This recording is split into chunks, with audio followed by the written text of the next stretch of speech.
Hoje a gente vai falar de queda capilar. Queda de cabelo não é brincadeira, vocês já me ouviram falar sobre isso várias vezes. Eu já tive, eu acho que ao longo da vida, praticamente todas as mulheres, homens, vão passar por um período de queda de cabelo. E a gente sabe que se a gente não intervir, ela não cessa. Por isso a gente convidou a dermatologista, a doutora Ana Clara Cruz. Bem-vinda, doutora. Muito Tudo obrigada. bem? Prazer em recebê-la. Para falar de um assunto delicado, principalmente para as mulheres. A gente sabe que os homens também sofrem, mas quando o problema atinge as mulheres, é como se tirassem ali a nossa moldura, né, do rosto e de uma forma que nos deixe mais frágeis. Você concorda comigo? O cabelo, ele é um quase que, não é um acessório, né? Ele faz parte de quem a gente é. É uma alma, né? Toda vez que eu percebo que as pacientes sofrem com a queda de cabelo, elas realmente ficam muito chateadas, angustiadas e não sabem quais são os próximos passos. E é muitas vezes 1h30 com o dermatologista pra gente conversar e entender o que tá acontecendo com cada uma delas. Eu acredito. E meninas, meninos também, fiquem atentos, façam perguntinhas no @VocêBonitaTV, porque além de falar de todos os tratamentos, a gente vai começar entendendo os motivos da queda e, claro, até a estrutura do fio. Acho que a gente tem aqui já pra começar, porque poucas vezes a gente para pensar como é o nosso fio de cabelo, pra entender toda essa estrutura. Vamos colocar na tela então? Vamos lá. Conta pra gente, doutora. Carol, eu gosto de falar que essa é como se fosse uma imagem que a gente estivesse fatiando a nossa pele pra gente entender as camadas. Daqui do meio externo pra profundidade. Então imagina que eu tô fatiando o couro cabeludo e o nosso fio de cabelo, ele vai ter uma parte mais profunda que se chama bulbo. Aqui é como se fosse a fábrica do cabelo. O local em que vamos receber sangue, oxigênio, todos os minerais pra gente conseguir formar o cabelo e aí ele crescer. Tá, então é aqui. Nessa parte mais profunda aqui, que a gente vai ter as conexões com os vasinhos. Folículo capilar. Aqui, na realidade, é o bulbo. Ah, o bulbo, desculpa. O folículo capilar é esse canal, na parte em que o fio cresce, mas ele ainda tá dentro da pele. Entendi. Até ele sair pro meio externo. E aí, a parte que a gente identifica, que a gente enxerga nas pessoas, é a haste capilar. O momento em que o fio sai da pele e cresce. Perfeito. Glândula sebácea, então, ela também pode comprometer algumas coisas, né? Quando a gente fala dessa oleosidade. Exato. Na parte do folículo, a gente tem tanto a glândula sebácea, que são células que produzem o sebo, uma gordura que vai fazer a proteção do fio, certo? Nutrição desse fio. E também nós temos um músculo pequenininho que se chama músculo eretor do pelo. E no corpo, é ele que é o responsável por deixar a gente arrepiado. Sabe? Que legal. É um músculo? É um músculo bem pequenininho. Interessante. Bem pequenininho. No couro cabeludo, às vezes a gente não percebe tanto porque o fio ele é mais pesado. Mas como os fios do corpo são mais fininhos, a gente percebe essa ereção, esse movimento de levantar.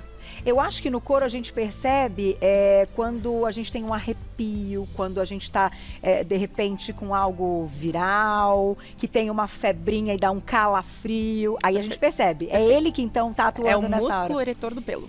Que interessante. E por que ele faz isso, né? O que ativa para que a gente sinta isso?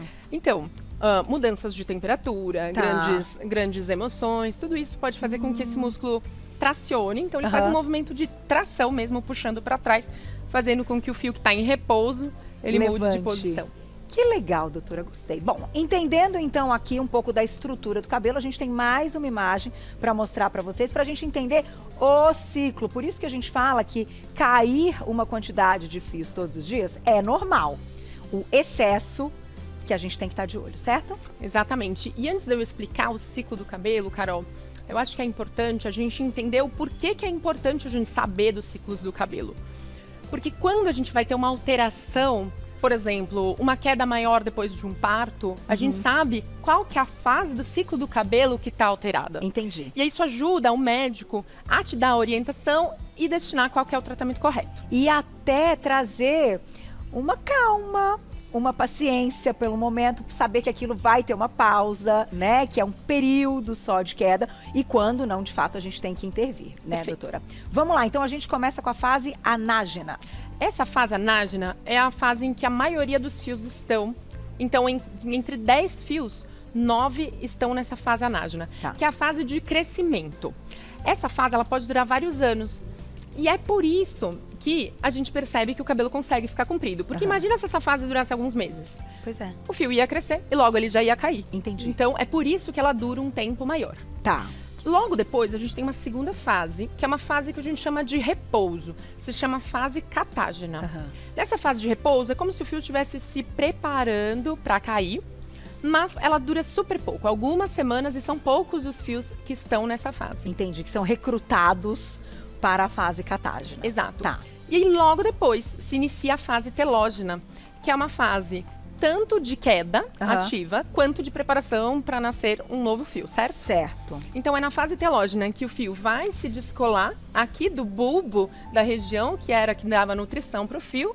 E, além disso, um novo fio vai começar a nascer para dar início a uma nova fase catágena. Então, realmente é um ciclo. E isso aqui é o normal, é o que a gente espera. Perfeito. Então, vamos aqui para a mesa, já já a gente vai falar dos medicamentos, o que você trouxe como tratamento.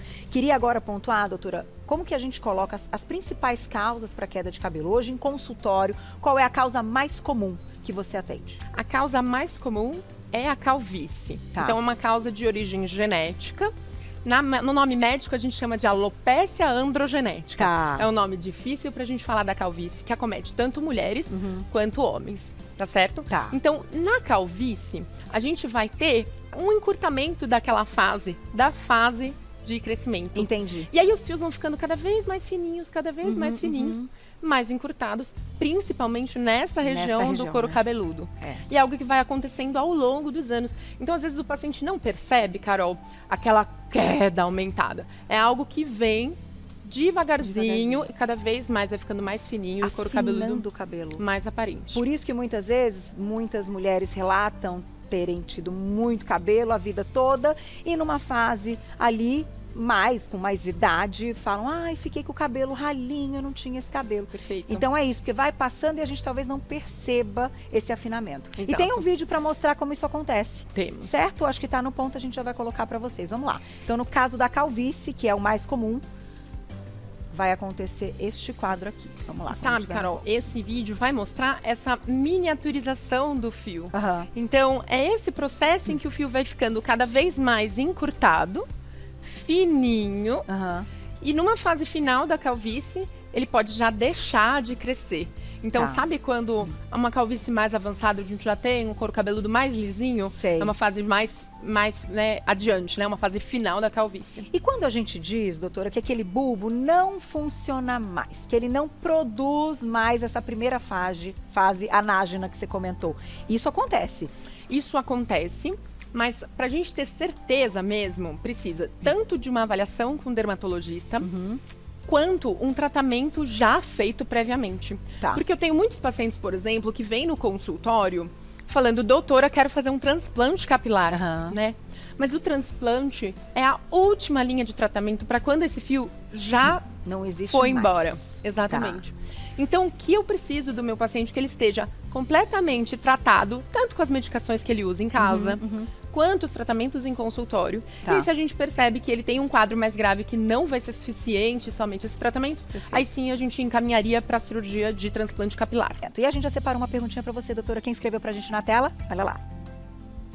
Obrigada, Margarida, um beijo. Menopausa causa queda de cabelo? Se sim, qual o melhor tratamento? Reposição hormonal ajuda com a queda? Vamos juntar tudo isso então, doutora. Então, com a menopausa, a gente vai ter realmente um afinamento do cabelo, que é um afinamento que vai vir com a idade, tá? Ela pode ser, sim, um fator de piora para a alopecia androgenética, que é a calvície, certo? E a segunda pergunta? A reposição hormonal. A reposição hormonal, ela pode ajudar, sim, na estrutura do fio, na força dos fios, mas sempre muito bem indicada pelo médico ginecologista ou endocrinologista. Tá certo. E claro, né, entendendo todas as outras questões femininas que acompanham também esta mulher, né? Vamos lá, vamos começar então pelo tratamento que a gente consegue uma base em casa e depois a gente vai falar o que a gente consegue em consultório, por favor. Perfeito. Então, eu gosto de separar entre medicamentos e tratamentos cosméticos que você vai usar em casa, tá? Então, entre os medicamentos, nós vamos ter medicações via oral, por exemplo, o minoxidil, que é uma das medicações que você também pode usar de forma tópica em casa. O minoxidil, ele aumenta a oxigenação dos fios, fazendo com que os fios fiquem mais fortes e mais presos no couro cabeludo por mais tempo. E não tem contraindicação hoje? Ou a gente tem ali uma indicação mais precisa? Temos contraindicações, principalmente em pacientes cardíacos que já tiveram infartos e que precisam ser avaliados também pelo cardiologista. Perfeito. Tá bem? Além dos medicamentos, nós temos os suplementos e eu adoro alinhar a expectativa com o meu paciente. Adoro esse termo, doutor. Eu sempre falo, alinhar a expectativa é algo assim fantástico. Exatamente, Carol. É o sucesso do tratamento. É isso, porque os suplementos, o que eles vão fazer? Eles melhoram a força, a qualidade da haste, certo? Do fio. Mas eles não são capazes de saber e tratar o motivo da sua queda, sabe? Entendi. Entendeu? Então, é uma base importante para fortalecer, para levar nutrientes, mas não a que cuida da queda em si. Perfeito. Então, antes da gente falar do que a gente faz em consultório, a minha pergunta é o seguinte. Claro que quando a gente tem uma queda de cabelo, e aquilo acaba se repetindo, a gente nota. Então, você nota mais cabelo no travesseiro, ali no chuveiro, no ralo, no piso, quando você vai varrer, você vê que tem mais cabelo. Mas ainda assim, como a gente sabe que um tanto por dia é permitido, a gente nunca sabe se essa queda está muito intensa. Hoje, como é, assim, bater o martelo ali para dizer, você está com uma queda de cabelo? Certo. Então, o normal é que caiam de 50 a 150 fios por dia, ok, Carol? Ok. O momento em que esses fios caem, no geral, é quando a gente toma banho e quando a gente penteia e escova. Perfeito. Só que muitas vezes acontece dos pacientes não fazerem isso todos os dias. Principalmente aqueles pacientes que já vão ter o cabelo um pouco mais cacheado e que não vão lavar todos os dias ou pentear todos os dias. Tá. E aí, se você lava, por exemplo, a cada 2 dias, a gente pode acumular fios de queda. Então, ao invés de cair 150, podem cair 300 no dia que você lava. Entendi. Você tem uma percepção de queda maior. Olha, certo? que interessante. Uma dica muito importante é, se você perceber que o padrão da sua queda mudou de uma hora para outra, isso sim é importante conversar com o dermatologista para passar por uma avaliação. Porque se geralmente eu vejo que junta um pouquinho no ralo, mas essa quantidade dobrou, triplicou, quadruplicou, aí sim precisa de avaliação. Tem alguma coisa errada. E aí tem, né, vocês têm vários equipamentos, isso aqui é um deles pra gente conseguir ver o bulbo. Exato. Né, ampliar. Esse aqui é um dermatoscópio. É como se fosse uma super lente do dermatologista. Tá. A gente usa para ver pinta, mas também para avaliar o couro cabeludo. Ah, que legal. Para ver se tem inflamação, se a oleosidade também pode estar comprometendo, tudo No isso. caso da calvície, por exemplo, eu consigo ver a miniaturização dos fios. Eu vejo eles mais fininhos do que os outros. Olha, interessante. Vamos colocar a perguntinha do público? E seguimos na tela.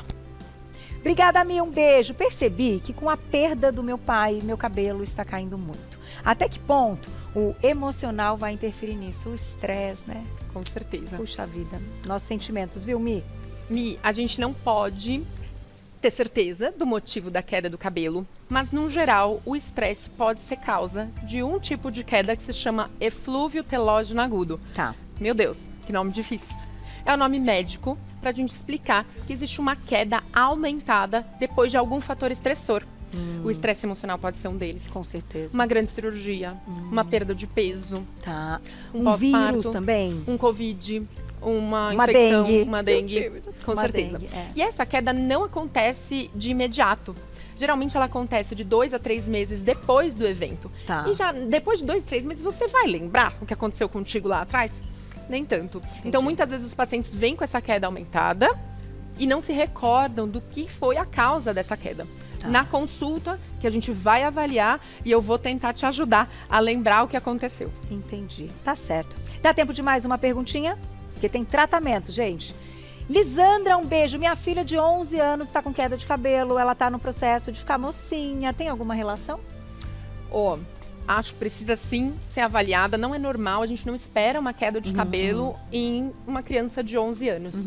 Na faixa etária infantil, é mais comum o acometimento da alopecia areata. É uma doença da imunidade, como se a imunidade identificasse o cabelo dela como algo estranho e que precisasse atacar. Entendi. É autoimune? É autoimune. Em algumas pacientes, ela pode fazer algumas regiões completamente sem fio. Tá. E nos casos graves, o paciente pode perder o fio do couro cabeludo todo e do corpo. Então, essa é uma das causas na infância, a gente não tem como saber qual que é o caso exatamente dela, mas precisa sim ser avaliado por um médico dermatologista. Leve, né? Eu acho que qualquer sinal que a gente nota nos nossos filhos, a gente corre pra ver o que é, né? Mas vai dar tudo certo, viu? Doutora, pra gente encerrar, só pra não ficar aqui, a gente tem o MMP capilar, que é tratamento revolucionário, dizem, né? Para o couro cabeludo. Perfeito. Os corticoides injetáveis, que também podem estar como base, e a mesoterapia capilar. Mas tudo isso precisa de orientação médica e de indicação. Gente, nem sempre tudo é para todo mundo, né, doutora? E eu tenho que te agradecer. Volte, adorei sua didática, o jeito de falar, gostoso, né, de ouvir? E a gente aprende. Então vai lá no Instagram para acompanhar o trabalho da doutora Ana Cruz Dermato, @Ana Cruz Dermato lá no Instagram. Obrigada.